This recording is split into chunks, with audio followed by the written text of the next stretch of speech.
kujtesës me nivelin e kushteve materiale me të ardhurat e tyre, dhe shoqëria ka një lloj stratifikimi në të cilën në krye të saj janë o politikanët, o biznesmenët, o njerëzit që kanë pasuri të mëdha. Ndërsa klasa e mesme, që është themi pjesa ku janë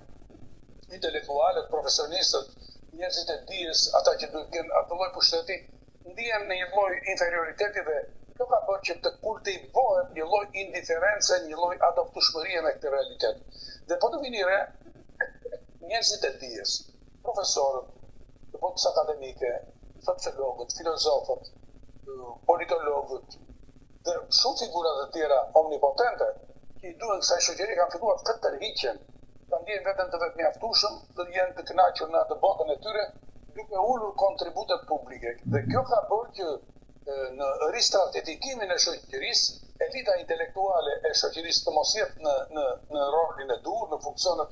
e dur, dhe kjo ka sjellë atë pastaj që në këtë shoqëri nuk është dia pushtet, sikur se ka thënë Michel Foucault, filozofi i madh francez, por në këtë shoqëri është paraja, pushteti dhe politika që kanë rolet kryesore. Dhe kjo po sjell një lloj dikotomie, një lloj deformimi në shoqërinë shqiptare. Megjithatë, unë mendoj që në shoqëria shqiptare është në një moment krucial, në një moment shumë të rëndësishëm që ka nevojë për njeriu e dijes, për njeriu e kulturës, për njeriu që duhet ta ndihmojë shoqërinë që të orientohet për të gjetur rrugët e duhura në këtë shoqëri likuide të rrëshqishme, sepse siç e shikoni kjo shoqëri nuk udhiqet më nga parime dogmatike, nuk udhiqet më nga parime fikse, është një shoqëri labile, e lëvizshme, e paqëndrueshme, ku parimet e mëdha doktrinare apo idetë e mëdha të njerëzve të dijes jo gjithmonë janë të suksesshme dhe jo gjithmonë janë të qëndrueshme. Është një dialektik e vështirë e shoqërisë postmoderne, e cila na ka sjellë në këtë situatë, e cila nuk është kaq e thjeshtë për ta zgjidhur. Një nga sociologët e mi të preferuar, një nga ideologët e mëdhenj të kohës sotme që jeton, është Anthony Giddens, një sociolog britanik, ka qenë këshilltari i kryeministit Tony Blair, dhe ai flet për këtë dialektikën e shoqërisë postmoderne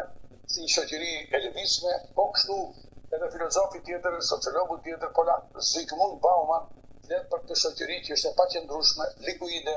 dhe në këtë pikpamje edhe njerëzit e dijes dhe njerëzit që kanë pushtetin e dijes nuk e kanë fare të kollajshme dhe të lehtë që të krijojnë autoritetet e tyre ndikuese dhe indikative